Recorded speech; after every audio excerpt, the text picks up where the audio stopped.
Iyi ni BBC gahuza miryango ivugira i Nairobi kuri metero 19 na 31 ku mirongo ya FM yaga binini no kuri internet kuri bbcgahuza.com.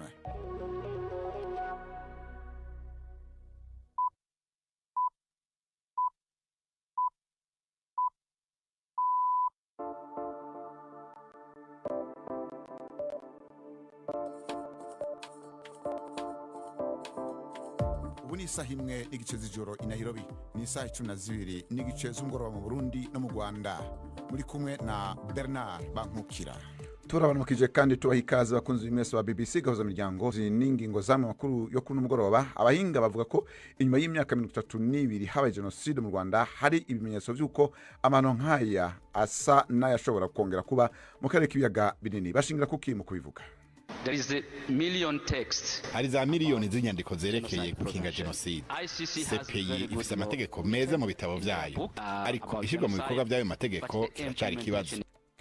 Inyuma yaho Iran na Amerika bumvikanye ku gahengwe, turumva ikigiye gukurikira. Nayo muri Zimbabwe hari impari zikomeye ku mugambi wo guha umukuru w'igihugu ikiringo kira gatatu. Twafite kandi n'amakuru y'inkino hamwe n'ikiganiro c'abagore. Amakuru ahagarariwe na Anne Marie niwe mwiza. Idonido ni mukanya amakuru avugwa hirya no hino kw'isi dushikirizwa na Jidas Hundimpundu. Ibihugu bya Buraya harimo Canada n'Ubuyapani ivyakire neza gahengwe k'indwi zibiri kumvikanye ko hagati ya Iran na Leta Zunze Ubumwe za Amerika, aho byavuze ko intumbero itegerezwa kuba iyo kuganira no kumvikana kwihagararira ry'intambara. Mu itangazo rusangi abategetsi b'ivyo bihugu bavuze ko bariko baravugana na Amerika hamwe nabo bacuditse bose kugira bafashe mu gutorera inyishu ayo matati ariko ahungabanya ubutunzi bw'isi. Bavuze kandi ko ibi ari ngombwa kugira hakingirwe abasivile muri Iran no gutorera inyishu ihungabana ryigaragaje mu gisata c'amasoko nta nguvu. Umwungere wa Eklezia Katolika ku isi Leo hamwe n'Ubuhindi nabo nyene basavye ko haba ibiganiro. Nubwo hatangajwe gahengwe, Kuwait na Emirates Zunze Ubumwe zivuga ko hari bitero byabandanije kugana ubutaka bwazo, zikemeza ko byazananye muri Iran. Emirates Zunze Ubumwe zivuga ko ubuhinga bwo kwirinda ibitero byo mu kirere bwasambuye misile 17 n'amadrone 35.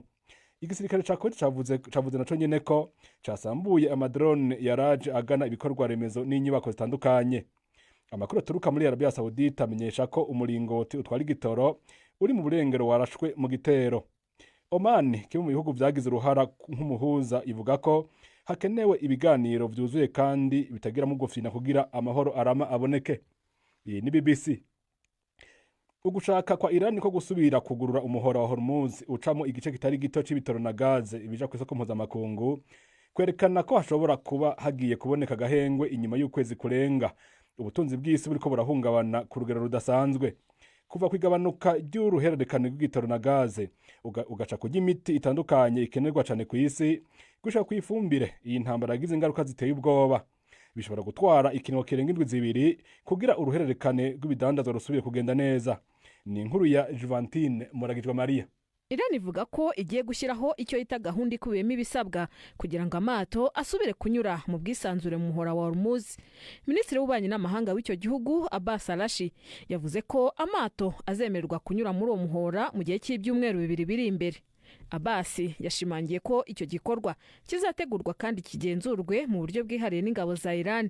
Ibi bisobanura ko ikoreshwa ry'uwo muhora mu gutwara ibicuruzwa ritarasubira ku rwego ryariho mbere y'uko intambara itangira. Ethiopia yagiriye gushikira umuhari witwara gisirikare uzwi nka Rapid Support Forces mu ntambara muri Sudani. Iceganyo casohowe n'ikigo kigira ubushakashatsi mu gisata c'abari mu kaga Yale Humanitarian Research Lab kivuga ko amashusho y'ibigendajuru yerekana ibikorwa bigaragaza ubufasha igisirikare ca Ethiopia cagiye giha umuhari RSF mu mezi atanaheze. Ico ceganyo gishira ahabona amakuru avuga ko indege zitwara imizigo zabonywe ziriko zizana imiduga zikuye ku kivuko ca Berbera muri Somaliland, kikavuga ko iyo miduga ifitaniye isano niyakoreshejwe na RSF mu kwigarurira akarere ka Kurmuk kari hafi y'umupaka hagati ya Sudani na Ethiopia. Amakuru ava muri Nigeria avuga ko abantu bitwaje ibigwanisho bishe n'imiburi abantu 200 bongera banyuruza benshi mu ntara ya Niger.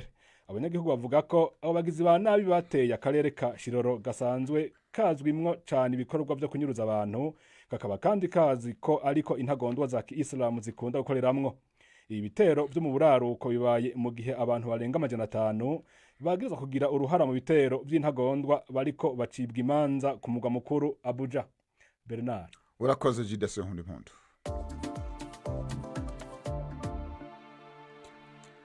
Leta zunze ubumwe za Amerika na Iran bamenyesha ko bitegura ibiganiro vyagutse nyuma yaho ibihugu vyompi vyumvikanye ko bihagaritse intambara bimazemwo ukwezi kurenga. Aya masezerano yatumye kw'isi haba icizere ko intambara yagize ingaruka zidasanzwe ku butunzi bw'isi, cyane cyane ku gisata c'amasoko na nguvu ishobora guhagarara burundu. Dusubire twumve Jidase Nkundimpundu yaduteguriye inkuru. Abanyagihugu bo ku mugwa mukuru wa Iran Tehran bacumbuka kuru keza ntibatevye gushwara amabarabara mu ntumbero kugaragaza umunezero.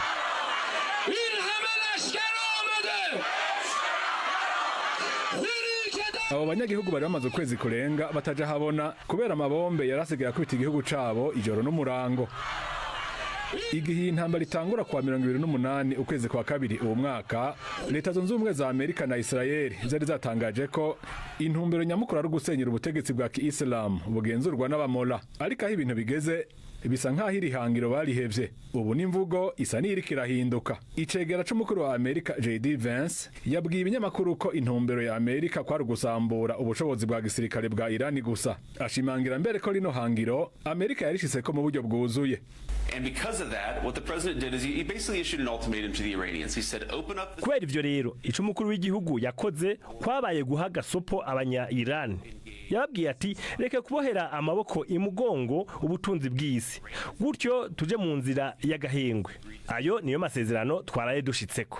Abanya-Iran baremeye guhagarika ibitero na Leta zunze za Amerika, mbere n'abasomamike bazo baremeye guhagarika ibitero. Imwe mu nzira Iran yakoresheje mu kwivuna Amerika na Israel kwabaye kugara umuhora wa Hormuz ucamwe ibice 20% vy'igitoro na gaz ibikoreshwa ku isi. Ibi byarahungabanije ku rugero rudasanzwe ubutunzi bw'isi. Ubu rero mu byo bumvikanye na Amerika harimo gusubira kugurura uwo muhora. Ihagarikwa ry'intambara ryakiriwe neza ku rwego rw'isi. Mu bategetsi bagize ico bayivuga ko harimo perezida w'Ubufaransa Emmanuel Macron. Twarabivuze kuva intambara igitangura haraciye hafi iminsi 40. Ibiganiro niyo nzira yonyene ishobora gutanga icizere c'umutekano n'ituze mu karere. Rero iri tangazo ry'agahengwe ni ikintu ciza cane.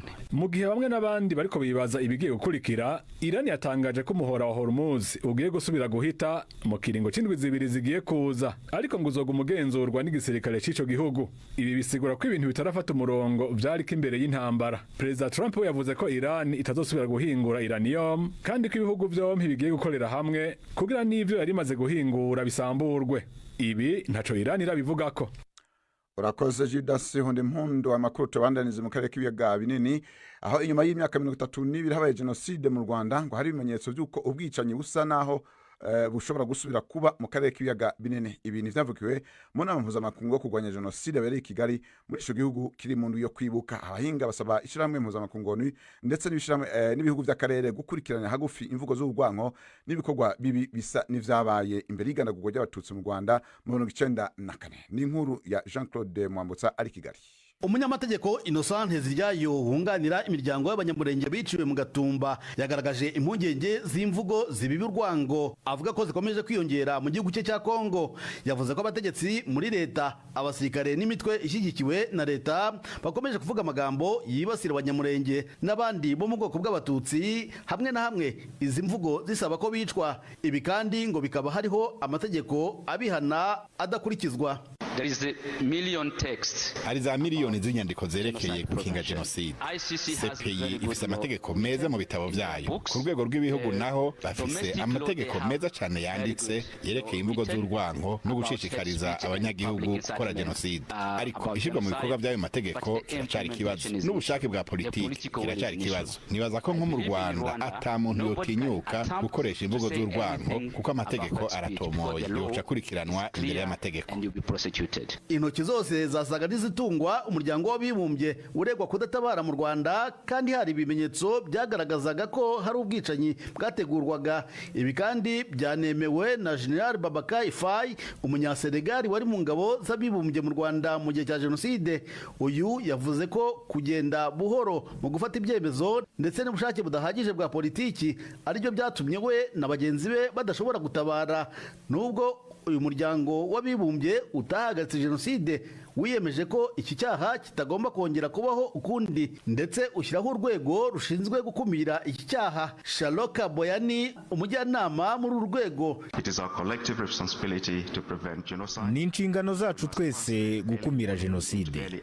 Ibimenyetso bibonetse kare bigomba guherekezwa n'ibikorwa byihuse. Tugomba gukorera hamwe, bitari ku rwego rw'umuryango w'abibumbye gusa, ahubwo no mu miryango y'akarere ka Afurika yunze ubumwe, inama mpuzamahanga ku biyaga bigari, Afurika y'Iburasirazuba, inzego z'ibihugu. Tugomba kwamagana urwango, imvugo z'ibitutsi ndetse no gushishikariza ubugizi bwa nabi, ihangana, ivangura na jenoside.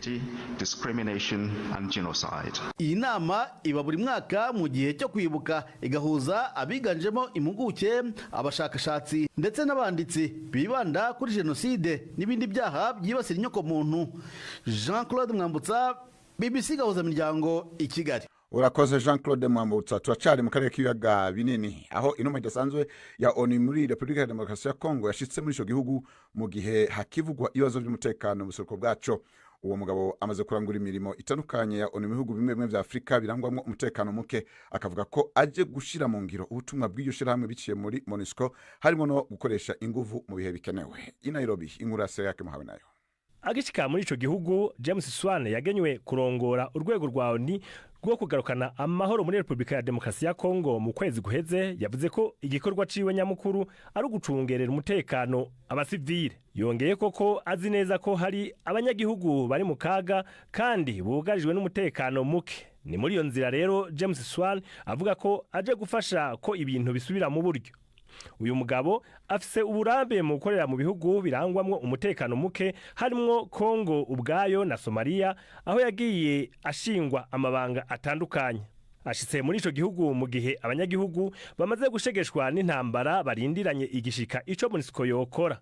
Swane afise akazi katoroshe, ategerezwa gukurikirana igikorwa c'ingene ingabo za MONUSCO ziva muri Kongo, ariko kandi aho zivuye ntihace hacokera imigwi y'abagwanyi. Mu gihe kandi MONUSCO yategezwa gutangura kuva muri ico gihugu buhoro buhoro, ubu yahawe akazi ko kugenzura ko amasezerano y'amahoro yashizwe ko umukono i Washington na Doha ashirwa mu bikorwa.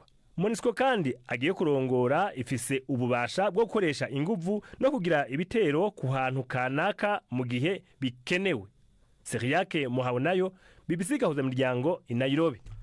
Aya makuru tubandanize mu Burundi, aho ntahangwa harumwe mu nzuzi zica mu gisagara ca Bujumbura n'ibindi bimanga birumanukiramwo bigeramiye zimwe mu nyubakwa zivyegereye. Kundu heze hari igice c'inzu cakorotse, ikindi gisigara cenena, kandi uko imisi ihera niko inkombe z'izo nzuzi n'ivyo bimanga bigenda biraguka. Abanyagihugu basaba ko leta bafasha mu kubakingira. Inkuru ya Patrick Kwaso i Bujumbura. Turi kuri Avenue de l'Imprimerie, neza neza ku kiraro kigabura Jabira Nyakabiga. Iki kiraro cyubatse ku muserege munini umanuka uja mu ruzi Ntahangwa, aho uhurira n'inkombe z'ugo ruzi. Ubu uwo muserege wahindutse ikimanga kinini, kandi uko imisi igenda ihera niko kiguma caguka cegera amazu.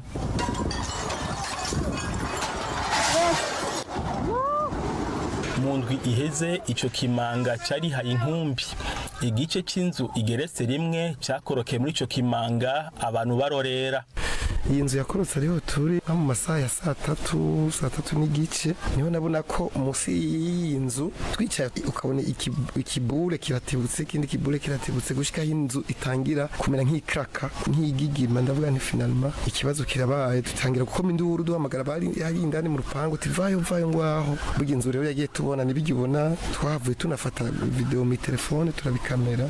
Isaac vyose n'Imana aba hafi y'iyo nzu nyeneyo asanzwe aba hanze iheze aremeza ko bamaze gutabaza kenshi abatware ariko ntakiravamwo. Iyo nzu yari ihoteli igeretse ko rimwe, inyuma mu rupangu iyindi nzu biri kumwe, inkingi zirenena hejuru ya Nahangwa. Ni kabiri na rimwe ibice bisigaye bigakorokera muri urwo ruzi rwa Nahangwa. Abantu baba hafi ico kimanga bavuga ko bararani buca. Urabona yuko twigiriye kino kimanga turafise ubwoba cyane ko umwanya n'umwanya turabona yuko natwe dushobora gushikirwa inzu yacu igasenyuka. Ubwoba turatubufise kuko twagerageje no gusaba ubufasha kugira ngo ababijeje intwaro bajeje igihugu badufashe kugira ngo turabe ukuntu twokingira izi nyubakwa zacu. Muri make ntacyo byafashije. Bamwe muri bo baringunganije mu gukora ivyo bashoboye. Beni Prosper Nibitanga n'umwungere w'urushengero Semsei, amabiro yabo yaratwawe n'ico kimanga nyene. Novuga ko turi mirinde kandi rigaragara, twaragerageje gukora bijya mwabonye, turahiga amakamyo y'amabuye, amagabiyo, mugabo navyo ni ibintu byo kwifashisha gato kuko harageze igihe tubona ko navyo biturengewe. Umuntu urirukanga gukora igikorwa kirenga miliyoni amajana 4, abahinga bo bari batubwiye ko ari igikorwa gishobora no gutwara uburyo bwinshi cyane. Ivyo rero twabaye turagira n'ivyo kugira twikingire na gatoye, mugabo navyo bidafashe, turabe ko iyi mvura n'ibiburi kwa kane twoyijabuka. Simwijabira Nyakabiga gusa ahabangamiwe n'ivyo bimanga. No muri quartier Mutanga Nord umuntu umwe yarapfuye aguwe ko n'inzu igihe uruzi Nahangwa gwasitura impango zirenga 6 nkuko vyemezwa n'urongoye Avenue Nyankoni.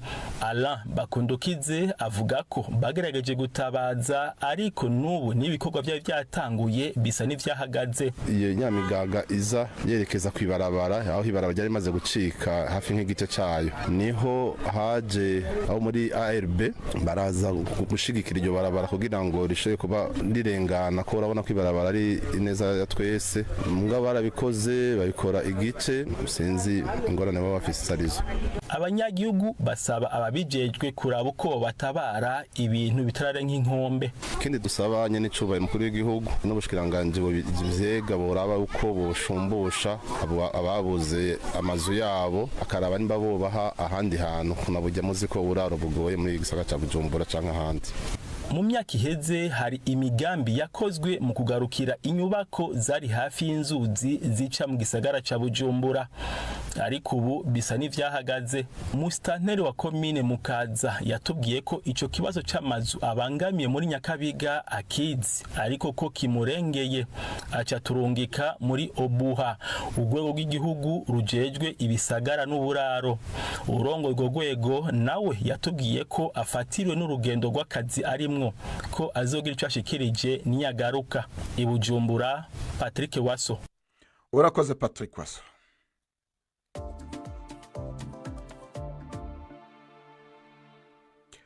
Ukutumvikana kurabandanya kwiyongera ku mugambi wa leta yo muri Zimbabwe yo guhindura ibwirizwa shingiro mu ntumbero yo kongereza ikiringo c'umukuru w'igihugu kugira ngo agume ku butegetsi. Emerson Mnangagwa atezwa kurangiza ikiringo ciwe ca nyuma mu 2028, ariko abanywanyi bibashigikiye umugambi wo guhindura ibwirizwa shingiro, umugambi atavuga rumwe n'ubutegetsi babona ko utekwiri n'amategeko. Basaba inama nshingamateka guhagarika integuro n'umugambi. Umunyamakuru wa BBC Shinga Inyoka yitavye inama yabereye mu nama nshingamateka i Harare, aho abanyagihugu bari bashitse kugira ngo batange ivyumviro vyabo kuri izi impinduka. Inkuru yiwe murayishikirizwa na Prime Ndikumagenge. Mu kibuga c'umuzingi gishobora kwicaramwo abantu barenga 4,000, abantu ibihumbi n'ibihumbi bo mu mice yose y'ubuzima bakoranye kugira bashikirize ico biyumvira. Amendment bill number 3. Umugore ati jewe ndashigikiye iyo nteguro uko yakabaye. Mu gihe mikro iriko iratemberezwa kugira abandi bashikirize ico bibaza, benshi bashigikiye aho uwo mugore ahagaze. Kwikiringo c'umukuru w'igihugu kiva ku myaka 5 kikaja ku myaka 7, hanyuma abashinga amateka akaba ari bo batora umukuru w'igihugu. Bavuga ko vyogabanya uguhangana mu vya politike. Umugambwe ZANU-PF uri ku butegetsi uvuga yuko iyo nteguro hamwe n'izindi mpinduka bituma demokrasi ishinga imizi. Ariko bidatevye haje haduka intureka nkuko bikunda gushika. Icuka kiriko kiraba kibi cane mu gihe ijambo rihawe abadashigikiye iyo nteguro. Faza Mahere ari mu batavuga rumwe n'ubutegetsi. amabandi ya ZANU-PF yaje yinjira adukubita, yageragezaga kutwaka amatelefone yacu atubwira ngo nta na kimwe mujya kuvuga. Muri make bagira ngo batere akajagari kubabona ibintu kundi kugira ngo tutagira icyo tuvuga. Mbere yuko haba iri koraniro, abanegura leta bavuga yuko amakoraniro yari yabujijwe. Uwahora ari umushikiranganje w'ikigega ca leta Tendai Biti ubu ari mu mwidegemvyo w'ifata kibanza inyuma yo gufatwa yagirizwa ko yakoresheje ikoraniro ritemewe n'amategeko. Iyi ni kudeta iriko iraba bukebuke muri Zimbabwe. Mnangagwa na leta yiwe mu nzira iciye kubiri no gushaka ko abanyagihugu bariko barakora amayeri y'ingene abantu bo kwemera ko haboneka ibwirizwa shingiro rishasha rimuha kugenzura ubutegetsi. Mu bihumbi 2013 abanyazimbabwe baremeje ibwirizwa shingiro rishasha ryarondera uko ubutegetsi bw'uwa twari ico gihe Robert Mugabe bugira aho bugarukira, rivuga yuko hakenewe kamarampaka zibiri, imwe yo guhindura ibwirizwa shingiro, iyindi yo kwemerera perezida aba hasanzwe. Uwahoze ari umushikiranganje w'ubutungane aturuka muri ZANU-PF Patrick Chinawasa ntavyemera. The constitution provides ibwirizwa shingiro rivuga ko ikiringo c'umukuru w'igihugu ari imyaka 3 canke irenga, imyaka 2 yo kongera ko 3. Kubera iyo mvu nta kamarampaka ikenewe. Dushaka kubandanya iterambere ry'ubutunzi turimwo kuva nyakubahwa ashitse ku butegetsi. N'amashinga amateka yiganjemwo abazanu-PF yimirije kwiga iyo ntegura mu minsi iri imbere, kandi kwizotorwa igahinduka itegeko bisa nuko atakibuza. Ariko benshi bafise impungenge ku ngaruka zizokurikira mu gihugu kikiriko kiragwana no kurondera amaragamo muri politike. Ubu naho duhikaze Anne-Marie Wemwiza makuru y'inkino. Abakunzi b'imikino kuri BBC gahuza miryango ndabasuhuje. Reka makuru yacu tuyahere mu mikino ya Champions League ku mugabane w'Uburayi. Igitego cyo ku munota wa nyuma cya Kai Havertz gihaye Arsenal intsinzi n'ikizere nubwo atari cyinshi cyo gukomeza muri kimwe cya kabiri kirangiza mu gikombe cya Champions League. Ikipe ya Arsenal yarayishoboye gutsinda Sporting Lisbon 1-0. Ikipe ya Lisbon ikaba yatakaje agahigo ko gutsindira mu rugo imikino ya yose muri rushanwa uyu mwaka. Muri uwo mukino kandi umunyezamu wa Arsenal David Raya yashoboye gukuramo imipira myinshi ikomeye cyane yashoboraga kubyara ibitego bya Sporting Lisbon. Ibi bikaba byatumye abasesenguzi ba ruhago batangira kwibaza niba David Raya atari we ubu umunyezamu wa mbere ku isi. Mu wundi mukino waraye ubaye, ikipe ya Bayern yatsindiye Real Madrid ku kibuga cyayo cya Santiago Bernabeu ibitego 2-1. Ibitego byatsinzwe na barutahizamu bayo aribo Luis Diaz hamwe na Harry Kane. Iyo ntsinzi iratanga ikizere gikomeye ku ikipe ya Bayern kuzagera muri kimwe cya kabiri, mu gihe ku ikipe ya Real Madrid ikizere cyo kwegukana igikombe cyari cyo cyose uyu mwaka w'imikino kirimo kurushaho kuyoyoka, kuko muri shampiyona ya La Liga irushwa na Barcelona amanota 7 yose. Tukiri kuri iyo mikino ya Champions League kandi muri iri joro hateganyijwe indi mikino 2 aho ikipe ya Paris Saint-Germain ari nayo ifite iki gikombe yakira Liverpool. Uyu mukino uje mu gihe umutoza wa Liverpool Arne Slot ari ku gitutu gikomeye cyo gusezererwa na Manchester City muri FA Cup, aho kuwa gatandatu wigishize Liverpool yahondaguye ibitego 4-0. Nyuma yuko gutsindwa, itangazamakuru mu Bwongereza riravuga ko ahazaza ha Slot hashobora kugengwa nibiva mu mukino wa Paris Saint-Germain. Hakaba nandi makuru avuga ko inama y'ubuyobozi ya Liverpool yaba yaramaze gufata umwanzuro ku hazaza he. Mu wundi mukino, ikipe ya Barcelona irahura na Atletico Madrid. Uyu ni umukino wa kane amakipe yombi agiye guhura mu gihe gito cyane nyuma yo guhura kabiri mu gikombe cya Copa del Rey, aho Atletico yasezereye Barcelona, ndetse no mu gihe kuwa gatandatu muri shampiyona Barcelona yatsinze Atletico 2-1. Ikipe ya FC Barcelona irakina idafite rutahizamu wayo ukomeye Rafinha wavunikiye mu mikino y'ikipe y'igihugu ya Brazil. Iyi mvune ye yatumye asiba umukino wa shampiyona uheruka Barcelona yatsinzemo Atletico Madrid ibitego 2-1. Andi makuru kandi avuga ku mugabane w'Uburayi, mu gihugu cya Espagne amakipe 38 ku makipe 42 akina mu byiciro bibiri bya mbere muri Espagne azakina yambaye imyenda yayo ya kera, imipira ifite amaboko magufi cyane mu mikino ya shampiyona mu mpera z'iki cyumweru. Ibi ni mu rwego rwo guhimbaza umuco n'ibiranga buri kipe. Iyi myenda yakozwe hagendeye ku ishusho yiyambarwaga mu bihe byashize mu rwego rwo guha icyubahiro amateka ya buri kipe n'imigenzo y'abafana bayo. Amakipe ya Barcelona, Rayo Vallecano, Getafe ndetse na Real Madrid niyo yonyine atazagaragara muri uyu muhango. Ibinyamakuru byo muri icyo gihugu byatangaje ko Barcelona, Rayo Vallecano ndetse na Retafe batazambara iyo myenda yihariye kubera impamvu z'imyiteguro ariko ko bagikomeje gushyigikira icyo gikorwa. Ku rundi ruhande ariko ikipe ya Real Madrid yo ntabwo izagaragara muri iki gikorwa na gato. Abasifuzi nabo bazambara imyenda yihariye mu gihe amashusho n'inyandiko bizakoreshwa mu kugaragaza imikino kuri televiziyo bizaba bifite ishusho yo mu myaka ya kera. Muri iyi mikino yo mu mpera z'icyumweru kandi hazakoreshwa n'umupira wo gukina ufite ishusho ya kera.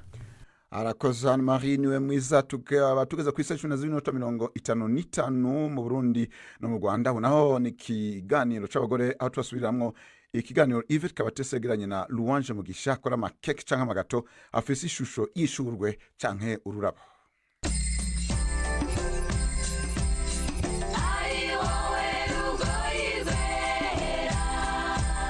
Mwiriweho neza. Gukora za keke zo gufungura zaba iz'isabukuru n'ibindi n'umuri musangamwe abatari bake.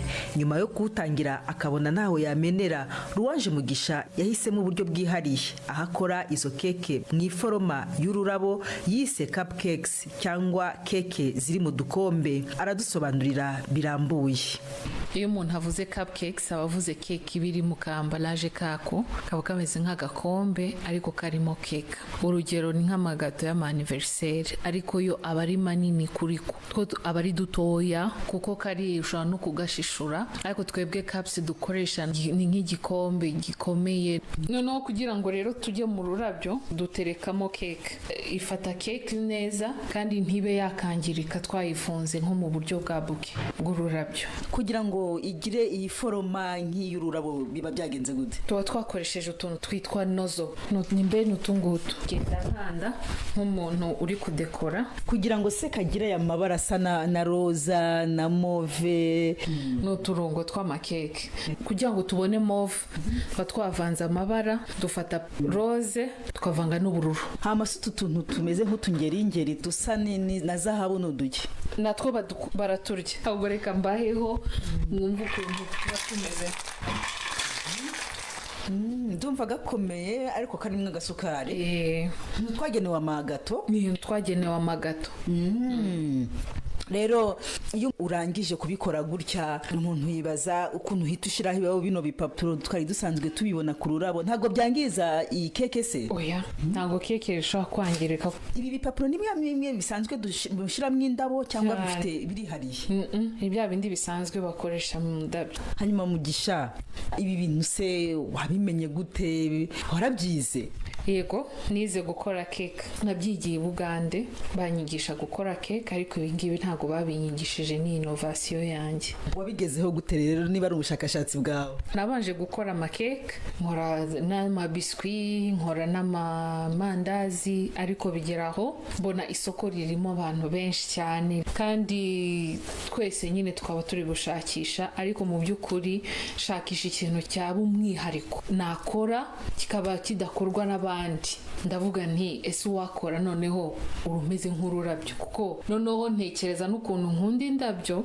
Ndavuga nti se indabyo ko mu minsi 2 bimbabaza nkaba najugunye indabyo kubera iki se ntakora ikintu umuntu ahubwo yarya akaba yanasangiza n'abandi. Hanyuma rero birakorohera kubigeza ku bakiriya mu buryo bwo kubidelivaringa nibyo byabaye nk'ibitugoye mu kuntu kuzigeza ku bazishaka. Bisaba kwihangana kuko hari igihe ukora keke kandi igomba kugenda nko mu minota mikeya cyane ugasanga hari akantu gapfuyeho bikaba ngombwa nyine yuko wica ururabyo rwose kugira ngo nyine uhereze umukiriya ibintu byiza ku buryo kizatuma agaruka. Louange Mugisha watubwiraga uburyo akora keke zo gufungura zikoze nk'ururabo. Ni naha rero dusoreje, muramuke neza. Urakoze Yvette Kabatesi. Ni hano turangije amakuru yacu n'agasaga.